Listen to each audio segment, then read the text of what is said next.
राजकारणात येत असताना केवळ घोड्या गाड्या आहे ना बढियापैकी बुलेरो गाडीन त्यावर सरपंच टाकून मी किती मोठा आहे हे मिरवण्यात फायदा नाही।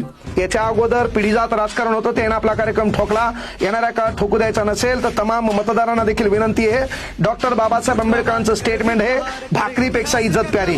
मग एखाद्या गल्लीमध्ये एखाद्या मोहल्ल्यामध्ये जर महत्वाची गोष्ट मतदानाला पैशाशिवाय कोणी बाहेर निघत नसतील तर काळ वेळ बदलणं काळाची गरज आहे। केवळ पक्षाच्या चिन्हावरून आतापर्यंत राजकारण झालं, पण मी कधी दर्ग्याकडे जातो, त्या दर्ग्याकडे जात असताना अरे पावसाळा असतो आणि त्या पावसाळ्यामध्ये हे 5वीचे 6वीचे लेकरं जर टोंगळाभर गुडघाभर चिखलापर्यंत चलत असेल तर विचारा परिवर्तन आपण विकासाच्या बाजून मतदान करायचं का धर्माच्या बाजून मतदान करायचं। म्हणून युवकाच्या हातात राजकारण देत असताना युवकांना देखील विनंती आहे, केवळ पैसा लुटण्याच्या उद्देशानं घोड्या घाड्या आणि आवाज करण्याच्या उद्देशानं हवाबाजी करण्याच्या उद्देशानं राजकारणात येऊ नका।